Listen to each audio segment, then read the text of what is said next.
하나님께서 우리에게 주시는 귀한 말씀은 사도행전 2장 43절에서 47절의 말씀입니다. 주여 감사합니다. 사도행전 2장 43절에서 47절까지의 말씀 봉독해 드릴 때에 하나님의 말씀을 경청하십시오. 사람마다 두려워하는데 사도들로 말미암아 기사와 표적이 많이 나타나니 믿는 사람이 다 함께해서 모든 물건을 서로 통용하고 또 재산과 소유를 팔아 각 사람의 필요를 따라 나눠주며 날마다 마음을 같이하여 성전에 모이기를 힘쓰고 집에서 떡을 떼며 기쁨과 순전한 마음으로 음식을 먹고 하나님을 찬미하며 또 온 백성에게 칭송을 받으니 주께서 구원받는 사람을 날마다 더하게 하시니라. 아멘. 축복합니다. 은혜 받으시기 바랍니다.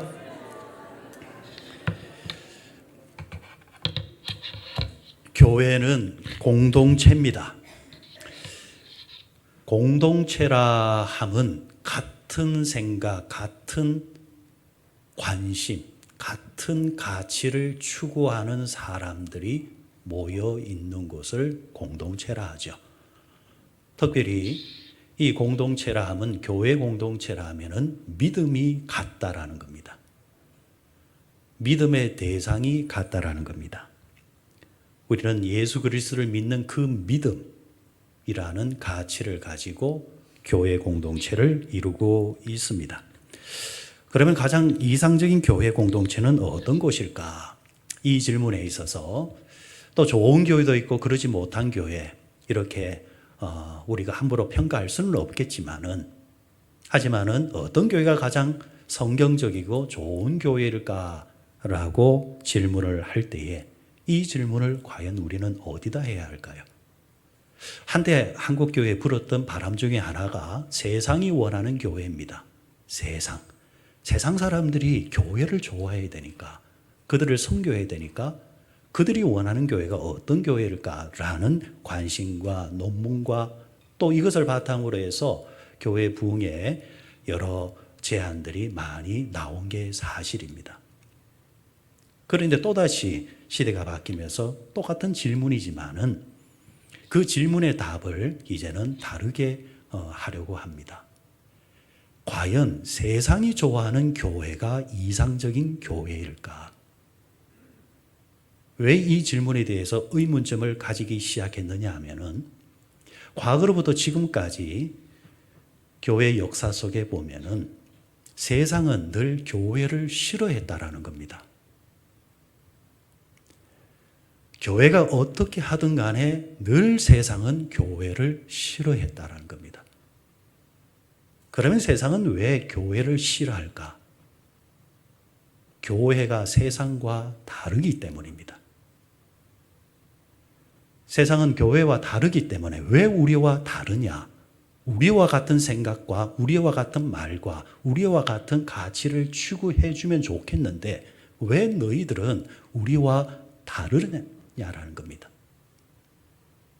이럴 때 여러분, 그들의 말을 듣고 그 다름을 없애고 교회가 가져야 되는 본연의 가치와 추구와 믿음을 뒤로 하고 세상이 좋아하는 교회를 계속 만들어가는 것이 과연 성경적이냐? 이 질문에 더 이상 그럴 수 없다라는 겁니다. 여러분, 세상은 본래 교회를 좋아하지를 않았습니다. 사실 대한민국은, 세상은 한국 교회를 향해서 늘 감사하며 살아야 되는 것이 역사적인 사실입니다. 지금부터 100년 전, 지금부터 개신교 역사 140년 전까지 거슬러 올라가 보면은 대한민국이라는 나라는 지금의 세상에서 가장 못 사는 나라, 대표적인 여러 나라들보다 더 못 사는 나라가 그 당시에 대한민국이었습니다. 세계인들 중에서 지구상에 대한민국, 조선이라는 나라가 있는지 없는지도 몰랐었습니다. 그럴 때에 선교사님들이 대한민국에 찾아와 들어왔습니다. 그때에 그 선교사님들의 나라와 가족과 주변의 모든 사람들이 그 선교사님들을 가로막았습니다. 그 당시 조선에 들어간다는 것은 순교하러 들어가는 것이고 죽으러 들어가는 것입니다. 순교하고 죽으러 들어가는 곳에 왜 가냐라는 것입니다. 그럼에도 불구하고 하나님께 받았던 그 소명을 뿌리치 못해서 20대의 젊은 당시에 그 나라에서 가장 엘리트라 할 수 있는 사람들이 선교사로 서원해서 그야말로 죽으러 대한민국에 들어왔고, 그들이 복음을 전하고 학교를 세워주고 병원을 세워줌으로 통해서 나라는 비로소 눈을 뜨기 시작했고, 심지어 대한민국은 먹고 살 수 있는 나라까지 된 겁니다. 대한민국의 근대사만 조금만 들여다보고 연구해도 이에 대해서 반론할 수가 없습니다. 그런데 왜 세상은 교회를 싫어하고 감사하지 않을까요? 다르기 때문입니다. 바로 옆집에 무당집이 들어오거나 술집이 들어와도 아무 소리 하지 않는 사람들이 교회가 들어오면은 데모를 한다고 난리법석을 합니다. 그러면은 교회가 문제라서 그럴까요? 영적으로 생각해야 됩니다. 세상은 늘 그랬기 때문입니다. 영적인 개념에서 세상을 지배하고 있는 악한 영들은 교회가 싫은 겁니다. 그 싫음 속에는 나와 같이 되어주지 아니하는 다름 때문입니다. 여러분, 그래서 보십시오. 세상은 나와 다르면 싫어하지 않습니까? 여러분도 그렇잖아요. 누군가의 관계 속에서 그 상대방이 나와 다른 생각을 한다, 다른 말을 한다, 다른 행동을 한다면 더 이상 그 사람과 가까이 하지 않으려고 하고 말을 섞지 않으려고 하지 않습니까? 세상에 존재하는 공동체 여러 모임 중에서 유일하게 세상과 다른 공동체는 하나입니다. 교회 공동체입니다. 그래서 세상은 교회를 싫어합니다. 한번 생각해 보십시오. 세상에 여러 종교가 있습니다.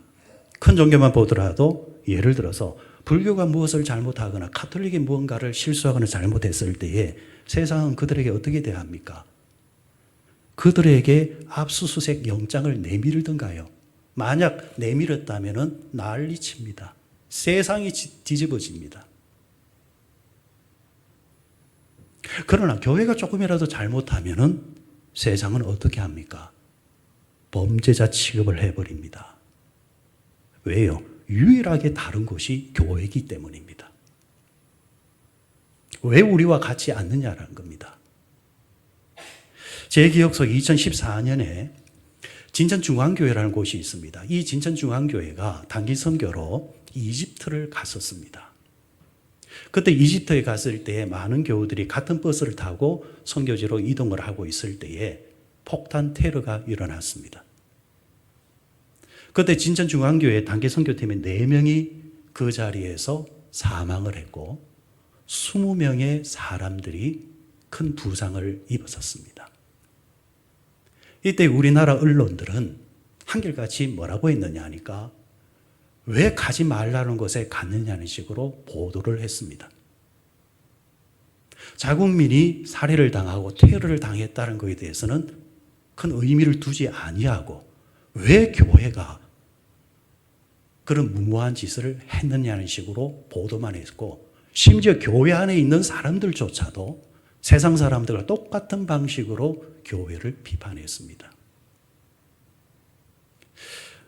그 진천중앙교회 목사님의 말을 들어보면은 그 당시에 가지 말라고 해서가 아니라 가도 된다라는 모든 행정 절차를 다 밟고 간 것입니다.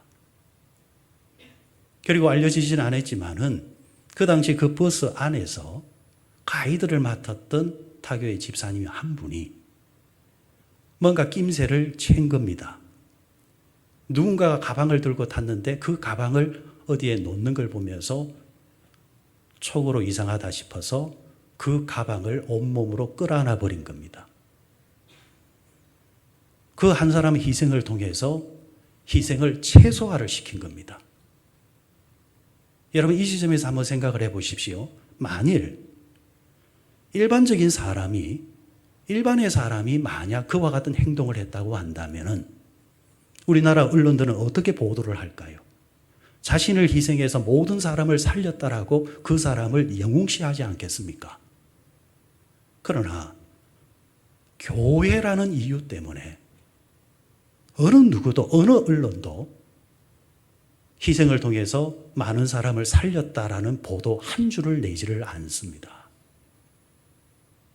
그 이유가 뭘까요? 왜 이렇게 불공평할까요? 우리는 좁은 길을 걸어가고 있기 때문입니다. 세상과 교회는 태생적으로 다릅니다. 그런데 여러분 놀라운 것은, 감사한 것은 여러분 이렇게 어려움을 당하고 환난을 당하면은 그 교회가 받는 충격이 얼마나 크겠습니까? 그렇죠. 2014년에 어려움을 당했는데 10년이 지난 지금에 와서 그 당시 교회가 400명 교회였는데 지금은 1000명이 넘어가는 교회입니다. 세상은 비판해도 누구는 알아주신다는 겁니까? 하나님은 알아주시는 겁니다. 지금부터 140년 전에 한국교회에 들어왔던 선교사님들도 그와 같은 고통을 당하지 않았을까요? 분명한 것은 성경 말씀대로 한 알의 밀알이 땅에 떨어져 죽으면 죽음으로 끝나는 것이 아니라 오히려 거기서 생명이 나온다라는 것. 하나님의 섭리라 믿습니다. 그러면 어떤 교회가 좋은 교회일까? 다시 질문으로 돌아갔을 때에 그 모델은 세상이 아니라, 세상 사람들이 아니라, 세상의 분위기가 아니라 성경에서 우리는 찾아야 할 것입니다. 오늘 읽었던 초대교회, 원교회로 통해서 우리는 어떤 교회를 지향하고 만들어가고 공동체를 이루어야 되는가를 우리는 오늘 본문의 말씀을 통해서 보고자 합니다. 초대교회는 어떤 공동체였느냐? 강력한 교회 공동체였습니다. 강력한 예배가 있고 강력한 말씀이 있고 강력한 기도가 있었습니다. 강력했다라는 겁니다. 타협하지 아니하고, 그리고 그 말씀과 기도로 통해서 무장된 믿음을 가지고 교제 또한 강력했다라는 겁니다. 중요한 것은 오늘 세상이나 교회가 한결같이 말하는 그 숫자에 대한 이야기가 아니라 초대 교회는 숫자와는 별 의미가 없었습니다. 숫자와 상관없이 몇 명이 되었다 할지라도 그 몇 명이 강력할 때에 그 강력함 속에서 나오는 파장은 위대함으로 진행되었습니다. 숫자로 말하면은 예수님 당시에도 예수님을 따라다녔던 많은 사람들이 있었죠.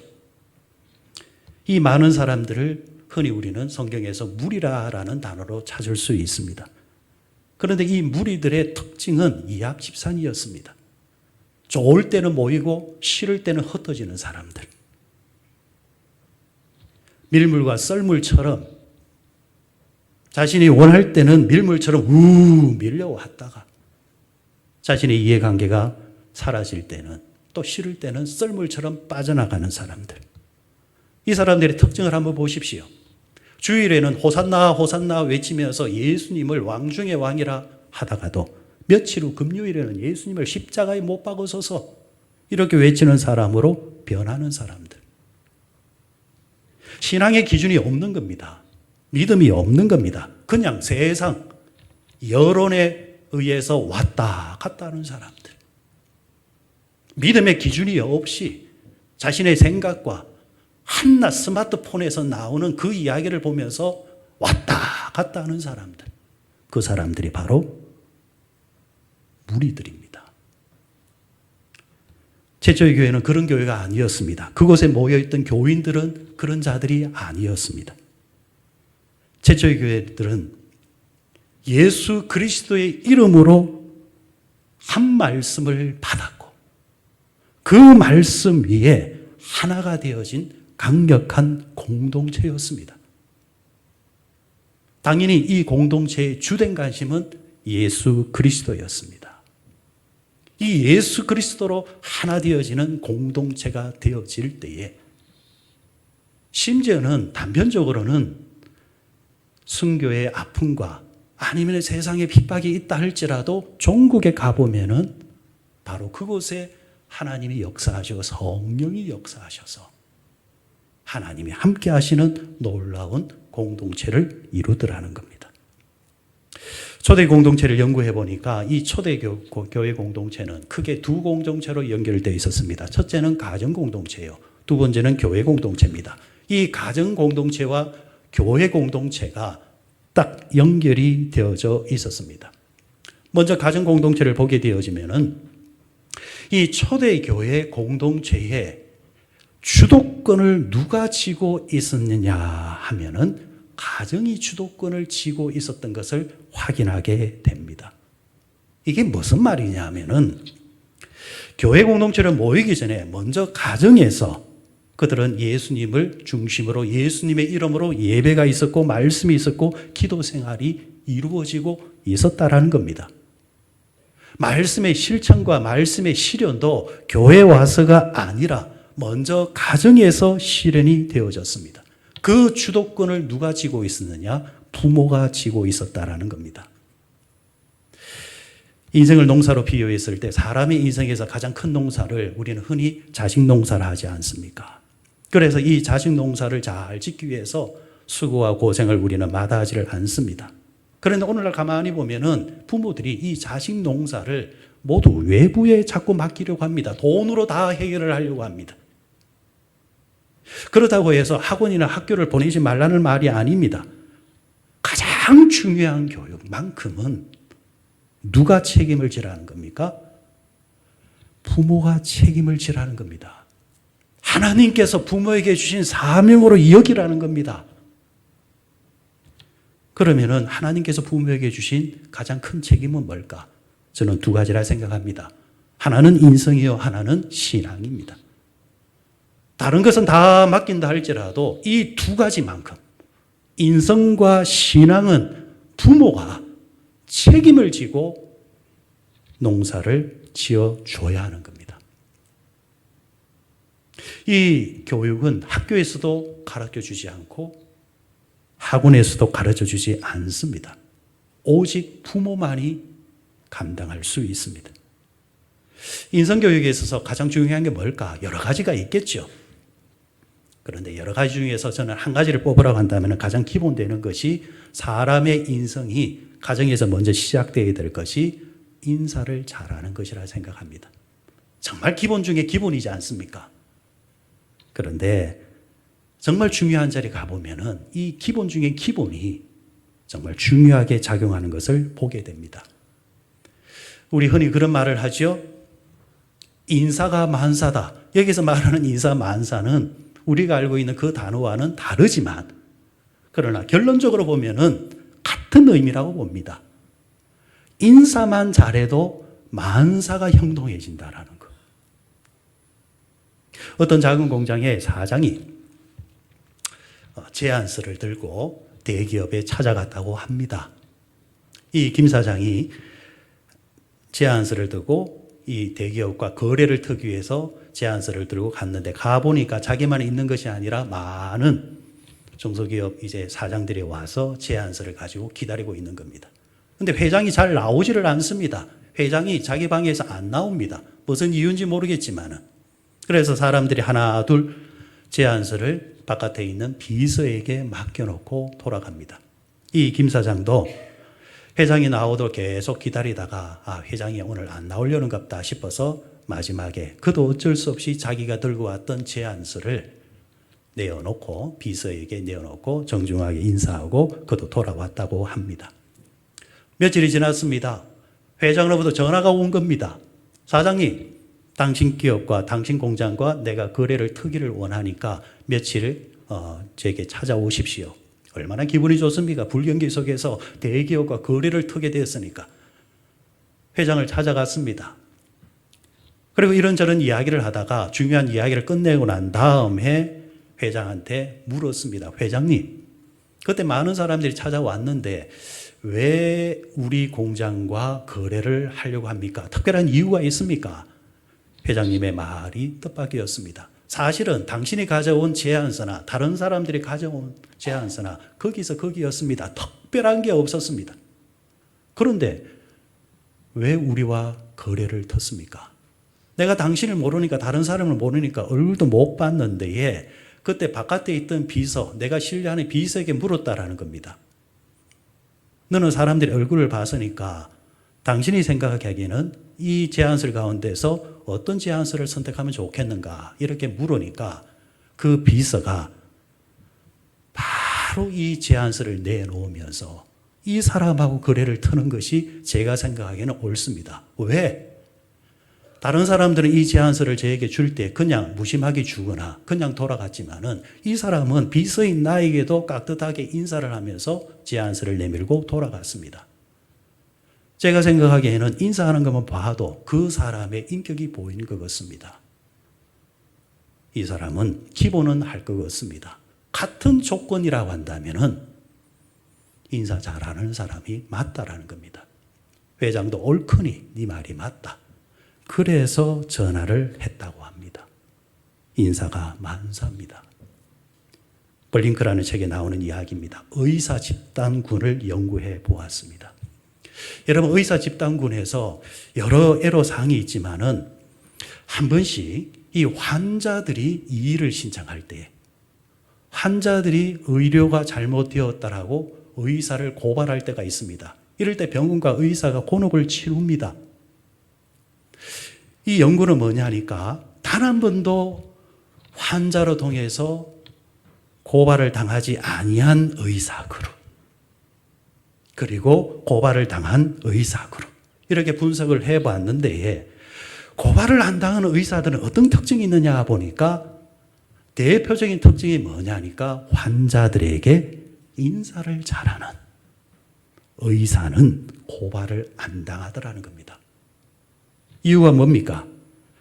친절한 의사는 환자들에게 신뢰감을 준다는 것이고 인사를 친절하게 한다는 것은 환자들을 존중해주는 자세를 가지고 있는 것으로 표현되어지기 때문에 그런 존중함을 받았던 환자 입장에서는 자기를 존중해주는 사람에게는 해를 끼치고 싶은 마음이 없기 때문에 문제가 생겨도 웬만해서는 해를 주기 싫어서 고발을 안 한다는 겁니다.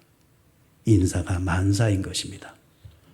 여러분, 가정에서 자녀들에게 인사를 잘하도록 가르치십시오. 그러기 위해서는 여러분들이 먼저 자녀 앞에서 인사를 잘하는 모습을 보여주십시오. 누가 와서 인사하기를 기다리지 마시고 여러분들이 먼저 인사를 하시길 바랍니다. 교회에서도 여러분 서로 인사를 잘 하시기를 바랍니다. 요즘 와서 보니까 목에 기부스를 할 분들이 몇 분이 보여요. 자기도 모르게 그게 배어 있어요. 조금 자기한테 자기가 만만하게 여긴다, 만만하게 보이는 사람이 있으면 하고 그냥 지나갑니다. 여러분, 그러지 마세요. 누구든 간에 먼저 보시면은 인사를 하시기 바랍니다. 혹시 제가 여러분을 보고 인사를 안 하면 이의를 신청하십시오. 목사님 왜 인사 안 하고 합니까? 그렇게 말씀하셔도 좋습니다. 부흥교회를 탐방해 보면은 교인들의 얼굴들이 밝고 그리고 처음 보는 사람에게도 인사를 참 잘합니다. 이 서로 간의 존중이 담겨 있다라는 겁니다. 초대교회가 모이면은 같이 떡을 떼며 서로 교제, 기본이 뭐냐? 서로 반갑게 인사하는 겁니다. 그 인사가 만사가 될 것입니다. 더불어 부모는 신앙을 자녀들에게 보여주셔야 합니다. 여러분, 매년마다 기독교 인구가 숫자가 줄어든다라고 우리는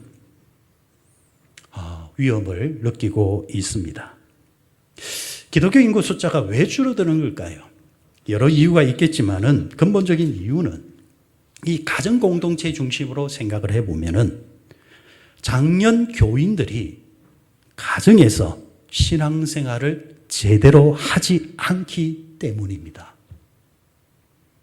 부모가 목사이고 부모가 장로고 부모가 권사고 집사임에도 불구하고 믿는 가정에서 믿는 그들이 가정에서 신앙적으로 자녀에게 보여주는 게 없다라는 겁니다. 보여주는 게 없으면 배울 게 없죠. 본 게 없이 자라는 그 아이들이 어찌 교회 안에 있을 수 있겠습니까? 가정에서 신앙적이고 종교적인 것을 보면서 자라야 한다는 것. 예를 들면 유기적 가문과 가정에서는 제사라는 강력한 의전이 있습니다. 싫든 좋든 바쁘든 급하든 무슨 일이 있어도 세상의 사람들은, 유교적인 집안들은 제삿날에는 가족들이 무조건 모여야 합니다. 이게 불문율입니다. 이 유학에서는 불여제 여불제라는 말이 있습니다. 불여제라는 말은 제사에 참여하지 않는다라는 말이고, 여불제는 제사를 하지 않는다라는 말입니다. 같은 말 같지만은 우리식으로 표현하면은 예배에 참석하지 아니하면 하나님을 안 믿는 것과 같다라는 겁니다.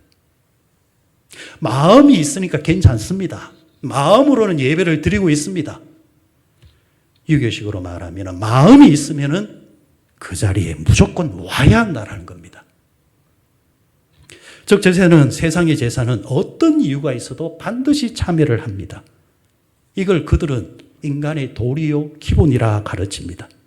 싫든 좋든 바쁘든 급하든 이유가 없습니다. 모이는 집이 좁든 넓든 모입니다. 좁은 집에 모이면 얼마나 불편합니까? 서로의 몸이 얼기설기 불편하게 잠을 자야 하고, 제사라는 이유 때문에 많은 사람들이 모여있기 때문에 불편한 요소가 많습니다. 그래도 그들은 함께 해야 합니다. 절을 할 때도 그냥 절하지 않습니다. 순서가 있습니다. 제사가 끝나고 나면 같은 음식을 먹을 때도 어른이 수저를 들 때에 비로소 다음 사람들이 수저를 듭니다. 이걸 어디서 배우느냐? 자식들이 바로 이런 의전을 통해서 어릴 때부터 자연스럽게 배우고 보고 자라나는 겁니다. 예와 기본을 이런 제사를 통해서 반복적으로 학습하는 겁니다. 그런데 기독교 집안에서는 이런 강력한 의전이 자꾸 사라집니다. 모든 게 자꾸 편의주의로 가려고 합니다. 네 좋으면 괜찮다. 심지어 어른들이 주일 예배조차도 선택사항으로 자꾸 취급을 합니다. 후순위로 자꾸 밀려갑니다. 예배의 기본을 보여줘야 될, 가르치고 보여줘야 될 부모조차도 예배를 가지고 자꾸 편의주의로 자꾸 생각하고 판단을 합니다. 뭘 배우겠냐라는 겁니다. 여러분, 기독교 가정 공동체에서 가장 강력한 의전이 뭡니까? 세상에 제사가 있지만 우리에게는 예배라는 의전이 있지 않습니까? 명절이 되고 기일이 되면은 그냥 넘어가지 마시고 반드시 같이 가족들이 한 자리에 모여서 가정 예배를 드리십시오. 그 자리에서 반드시 자녀들을 불러 모으시고 손주들을 반드시 참여하게 하십시오. 신앙교육은, 예배의 교육은 바로 거기서 시작하는 겁니다. 그리고 여러분들이 먼저 어떤 상황에 서든지 주의를 성수하는 모습을 보여주십시오. 그리고 자녀들이 어릴 때부터 하나님의 것을 구별하는 것을 부모들이 보여주십시오. 그러면은 가정공동체는 그 한 믿음으로 더욱더 강력하게 될 것이고, 그 가정이 모인 교회 공동체는 더욱더 강력한 공동체가 될 겁니다. 자연스럽게 우리는 교회 공동체로 넘어오게 됩니다. 왜 우리는 교회 공동체 중심으로 살아야 할까요? 거기는 분명한 두 가지 이유가 있습니다. 하나는 성별된 삶을 살기 위해서입니다. 사람은 그가 속해 있는 곳이 어디냐에 따라서 반드시 영향을 받게끔 되어져 있습니다. 이것을 알기 때문에 하나님께서 가나안 땅에 이스라엘 백성들이 들어갈 때 제일 먼저 요구한 것이 무엇이었습니까?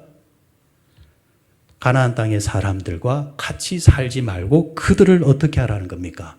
쫓아내고 진멸하라 했습니다. 세상적인 관점으로 자꾸 해석하니까 하나님을 잔인한 하나님으로 생각하는 겁니다. 하나님의 관심은 여러분들입니다. 하나님을 믿는 백성들입니다.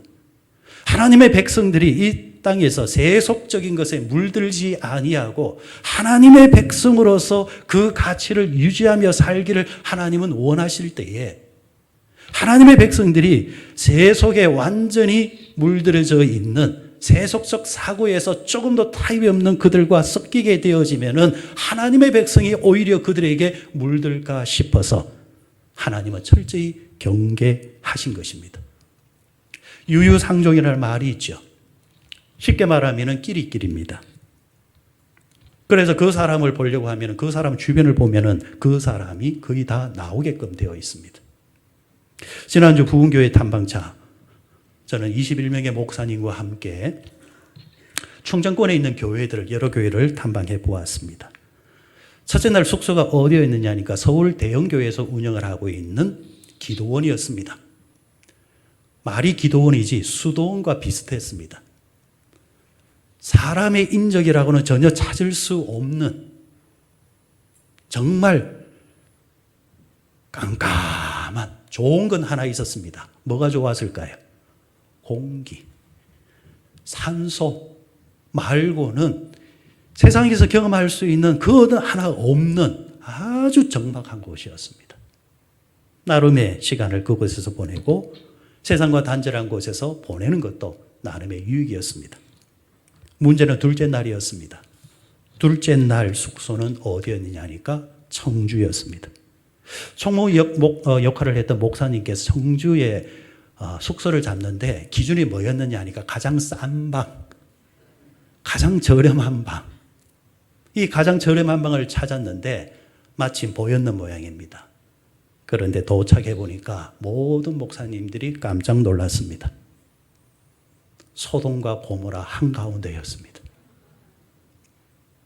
숙소 주변에는 모든 것이 대부분이 뭐냐 하니까 술집이요, 노래방이요.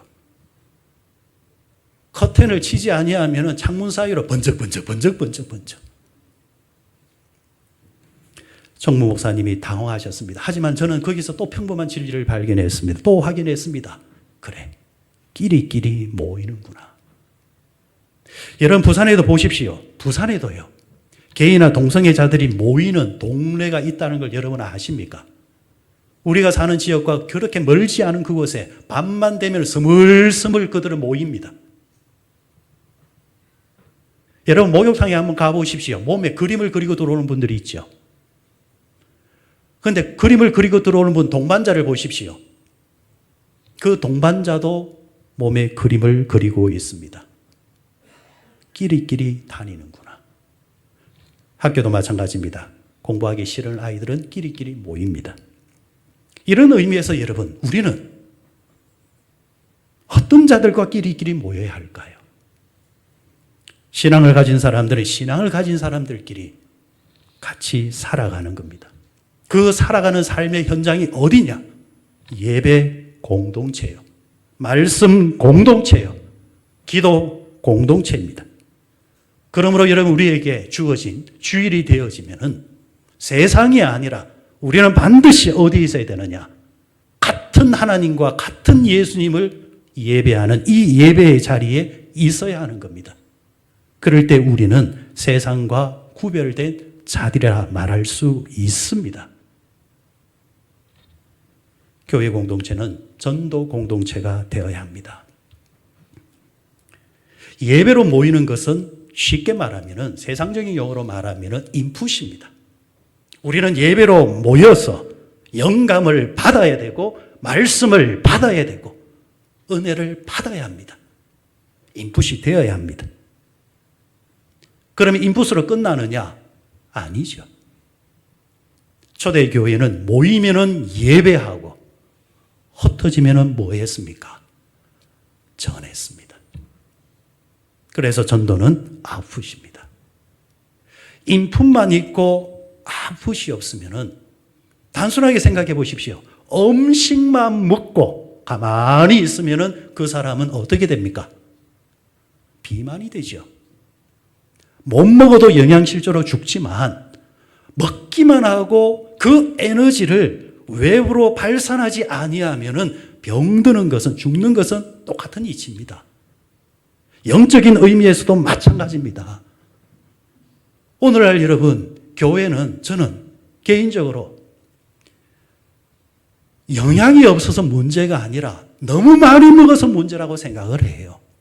먹기만 하고 먹은 에너지를 안 풀어낸다라는 겁니다. 예배도 드려요. 말씀도 들어요. 여러 경로를 통해서 얼마나 많은 것을 경험합니까?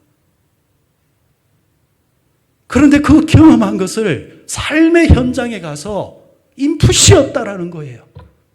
영적인 비만. 몸은 큰데 힘이 없는 겁니다. 그러나 초대교회는 강력했습니다. 이유는 하나입니다. 그들은 모임이나 같이 예배하고 흩어지면 받은 말씀을 가지고 나아가서 증거하는 사람이 되어 있습니다. 그럴 때에 초대교회는 세상 가운데서 핍박은 받을지언정 세상도 감당하지 못하는 하나님의 교회를 이루며 살았습니다. 이 시간 여러분, 한 장의 그림을 한번 보도록 하십시다. 여러분들은 이 그림 속에 나오는, 이 사진 속에 나오는 내용물이 어떤 용도의 물건이라 생각을 하십니까? 여러분들 보시기에 어떤 내용물이라 생각을 하십니까? 큰 통 하나가 들어가 있다. 그죠? 이 물건은 우리나라 최초로 들어왔던 고압 산소 치료기입니다. 한 사람이 들어갈 수 있는 치료기입니다. 지금이야 많은 병원에서 훨씬 더 좋은 기계를 가지고 있지만 우리나라에 처음 들어왔을 때가 제가 알기로는 1969년 그리고 1970년입니다. 대구 동상병원에 가면은 그 당시 처음 들어왔던 이 산소 고압기를 이 보존 딱 해놓고 그 의미를 찾는 사람들에게 부여해 주고 있습니다. 여러분 알다시피 1970년대만 하더라도 아직까지 우리나라가 그렇게 발전하지 않는 상태였습니다. 여기에 대해서는 다 동감하시리라 생각을 합니다. 겨울만 되어지면은 정말 많은 사람들이 겨울에 죽어나가는 현상들이 있었습니다. 그 대표적인 것이 무엇이었습니까? 연탄가스죠. 연탄가스에 중독이 되어서 많은 사람들이 죽어나갔고 치료기가 없어서 그때에도 선교사님이 이게 한국의 문제고 특히 가난한 사람들, 부자들의 집과 가난한 사람들의 비교해 보면은 가난한 집들이 방들이 엉성하지 않습니까? 그러다 보니까 이 연탄가스에 노출되는 군들이 가난한 사람들이 훨씬 많았습니다. 어떻게 하면 좋을까? 그래서 고국에다가 연락을 해서 이 선교사님들의 도움을 통해서 이런 기계들이 들어온 겁니다. 자, 문제는 예전에 요즘이야 학생들은 아이들은 이해 못할 거예요. 각자 자기 방이 있지 않습니까?